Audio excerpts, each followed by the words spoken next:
Assalamu alaikum wa rahmatullahi wa barakatuh. Un cheikh sénégalais a réagi par rapport au déplacement de Mélenchon et le discours qu'il a tenu dans une des universités sénégalaises. Et il demande à ce que Cheikh Mélenchon soit poursuivi pour apologie, propagande de LGBT. Car comme vous avez pu le constater, Cheikh Mélenchon, pardon, le président Mélenchon, c'est comme ça qu'il a été annoncé, il a eu un discours, on va dire, qui est un peu polémique.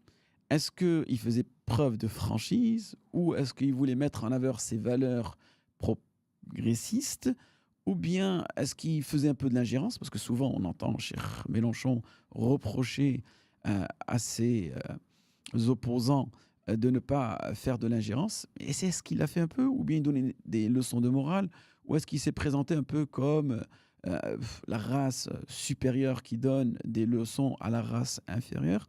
C'est ce que nous allons voir, Inch'Allah, à travers cette vidéo et vous pourrez, Inch'Allah, conclure vous-même de cela. Donc, je partage la vidéo rapidement dans laquelle, regardez ce qu'il dit. Des propos de propagande LGBT et d'apologie de l'homosexualité, bien que Jean-Luc Mélenchon def nako té ñu war traduire en arabe et en woyofal jox ko xalif généraux yi. Alors kon dans le Coran wal ihsan. Donc là, nous allons voir si vraiment ces propos étaient des propos d'apologie ou c'était des propos, on va dire, juste politiques. C'est ce que nous allons voir ensemble dans cette vidéo et on va écouter. Et on s'arrêtera et on essaye d'analyser, voir vraiment si oui ou non. Radicalement engagé sur un point, et je veux vous remercier de l'aborder aussi franchement, Président. Parce que si on ne peut pas se parler de franchement, alors on ne se parle pas. C'est une comédie. Donc, sur un ton de franchise. Oui. Donc, on pourrait dire, ouais, il a fait preuve de franchise. Nous venons de dire sur quoi nous sommes d'accord. Je crois que vous l'avez entendu. Vous venez de dire sur quoi nous sommes en désaccord. Je vous le confirme. En effet, je suis le premier législateur français qui ait déposé un texte de loi à propos de la population, de la possibilité du mariage homosexuel. Ah.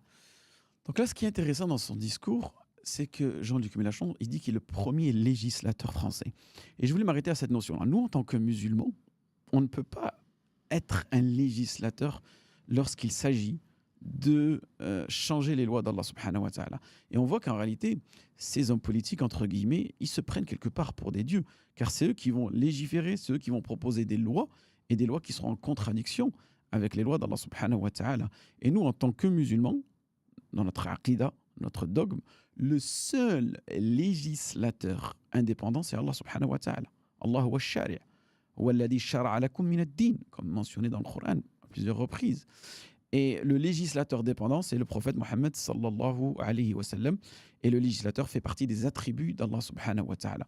Donc on voit quelque part ici cette notion de vouloir légiférer et plus tard aussi vouloir imposer cette loi indirectement. Regardez ce qu'il va dire.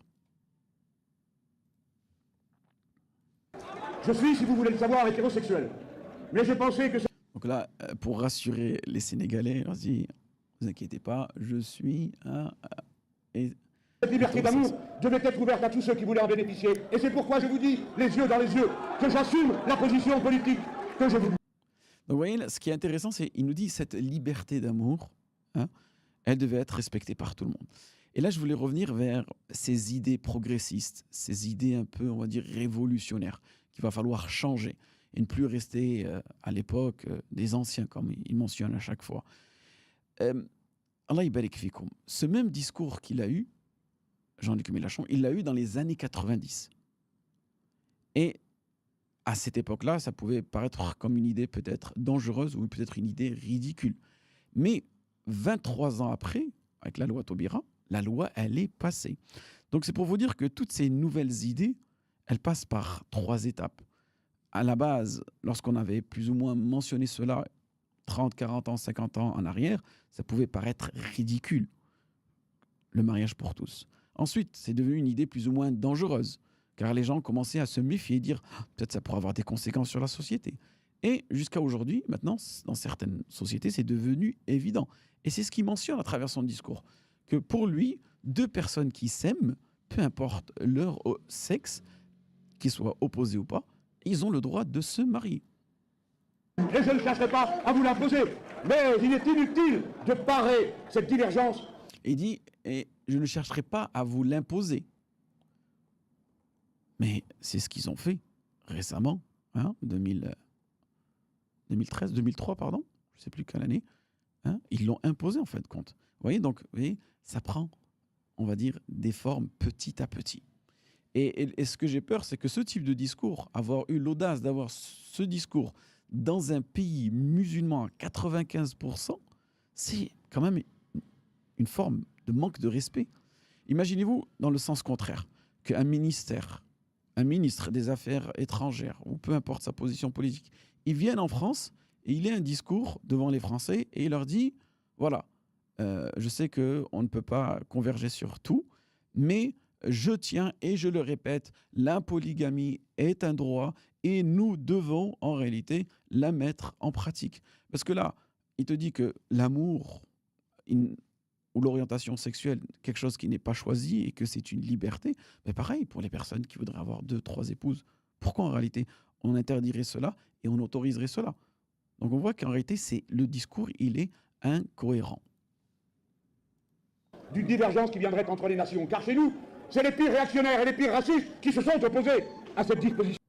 Donc là, quand même, là, il est en train de diriger son doigt vers, soi-disant, les réactionnaires et les racistes, eux qui se sont opposés à ce projet de loi.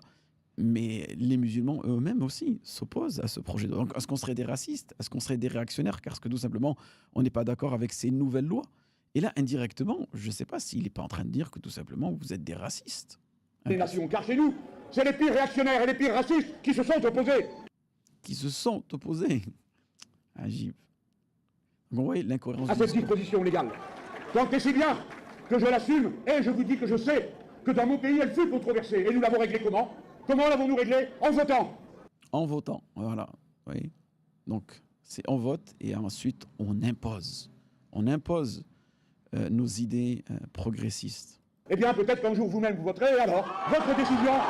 Et là, la réaction des Sénégalais. Écoutez le bruit. Mais j'entends, peut-être que non. Vous savez, il dit j'entends, parce qu'il sait qu'en réalité, c'est juste une question de temps. Et malheureusement, ce qu'on a pu remarquer aujourd'hui, c'est que énormément de pays musulmans commencent à suivre en réalité ces valeurs plus ou moins progressistes qu'on retrouve en Occident. Et ça me fait rappeler le hadith du messager sallallahu alayhi wa sallam, le hadith rapporté par Abi Sa'id al-Khudri radiyallahu anhu qui nous dit la tattabi'anna sunana man kana qablakum. C'est-à-dire que le prophète sallallahu alayhi wa sallam nous dit vous allez suivre la voie de ceux qui vous ont précédés.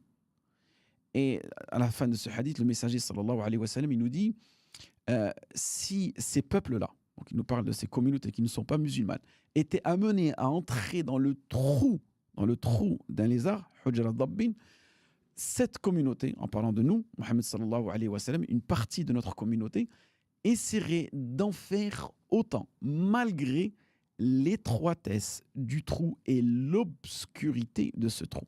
C'est-à-dire que malgré l'étroitesse de ces idées et l'obscurantisme de ces idées, nous les suivrons. Car tout simplement, le musulman est en train de perdre son identité. Au fur des années qui arrivent, on voit que le musulman, petit à petit, il perd son identité. Et quand je parle de notre identité, c'est-à-dire on perd nos fondements religieux. Et c'est pour cela que je mets en garde contre ce qu'on appelle la convergence des luttes. C'est-à-dire qu'on se met en coalition avec tout type de groupe, politique ou pas, dans le but de lutter contre les discriminations. Mais le problème de ces discriminations, il y en a, elles sont en totale contradiction avec les fondements du musulman. Et c'est pour cela qu'aujourd'hui, le discours qu'il a un peu, Mélenchon et son parti politique, il est incohérent. Il défend les Palestiniens et en même temps, il défend les LGBT. Et il sait qu'aujourd'hui, LGBT et musulmans, c'est impossible qu'il y ait une coalition entre eux. Parce que le LGBT, ce mouvement-là, par exemple au Sénégal, il peut être puni de 1 an à 5 ans de prison. Et lui-même, le président de Sonko, je pense qu'il voulait ajouter plus d'années d'emprisonnement, passer de 5 à 10 ans. Donc vous voyez, donc c'est pour ça qu'il faut faire attention à ce type de discours. Donc on revient vers ce qu'il disait. Attendez, tac.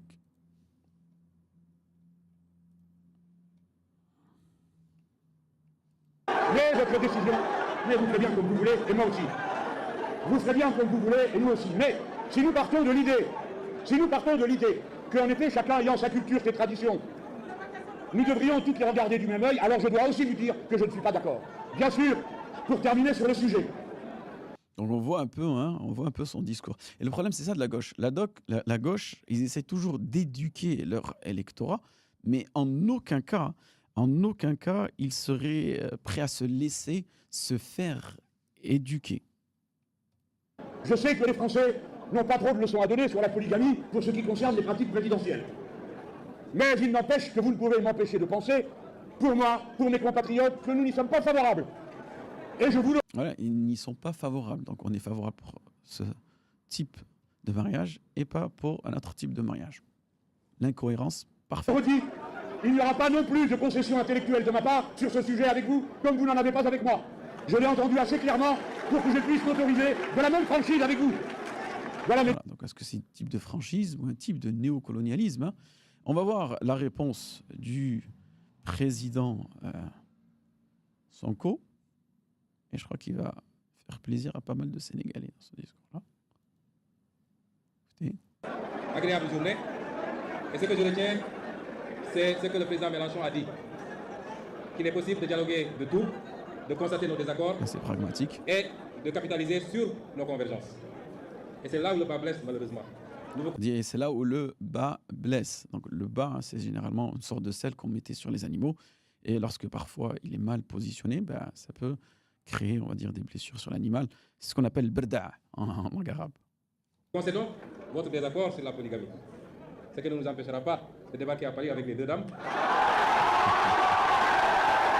Il s'est levé, regardez, bam.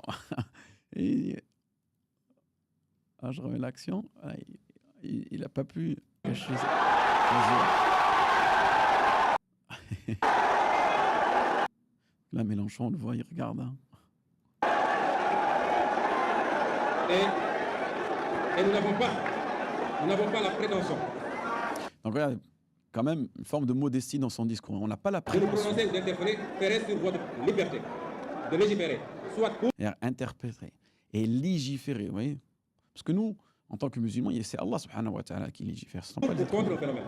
Mais là où le bas blesse, c'est que, dans le sens inverse, on veut nous refuser ce droit, nous, sur les aspects où on est en désaccord, de légiférer ou de ne pas légiférer. Donc, vous voyez, quelque part, hein, on veut imposer aux Africains, on veut imposer à ce pays souverain, entre guillemets, avec des insinuations. Et c'est ça l'intolérance, justement. Et c'est ça Et là, voilà, il répond très très bien au discours. Donc les droits de l'homme, la tolérance, et ainsi de suite. Mais là, il fait preuve d'intolérance. que nous n'acceptons plus. Je vous remercie. Donc voilà, le discours qu'il a eu, le président Sonko. Il a mis sa fierté en avant, la fierté de sa religion, de son dîn, de sa culture. Walillahi ilham. Donc ça fait toujours plaisir voilà, d'avoir des discours qui viennent plus ou moins rehausser les valeurs islamiques et en réalité les valeurs humaines. Parce qu'aujourd'hui, la gauche, ils vous parlent de humanisme, mais ils sont en totale contradiction avec les valeurs de la saine nature. Et juste, je voulais ajouter avant de finir cette vidéo, il faut faire attention à ces idées progressistes, car aujourd'hui, vous voyez vous-même, il va y avoir des lois peut-être qui vont autoriser la zoophilie, déjà des lois qui autorisent l'inceste selon certaines conditions, et petit à petit, des lois qui vont vraiment en contradiction avec les valeurs de la saine nature, el-fitra. Et le musulman, il doit vraiment faire attention à ce terrain glissant et aussi à ne pas diluer sa religion dans le but de plaire à certaines mouvances politiques, ou même en pensant que en se désarmant, en baissant un peu la garde sur certaines de nos valeurs, cela va nous faciliter à avoir de meilleurs postes ou à pouvoir plus défendre et représenter les musulmans. Et en réalité, tout ce qui est incohérent, à la fin, ce sera tout simplement une chute vertigineuse. en espérant que ce rappel a été bénéfique pour vous et moi. Waffaqakumullah lima yuhibbu wa yarda. Wa akhiru da'wana anil hamdulillahi rabbil alamin.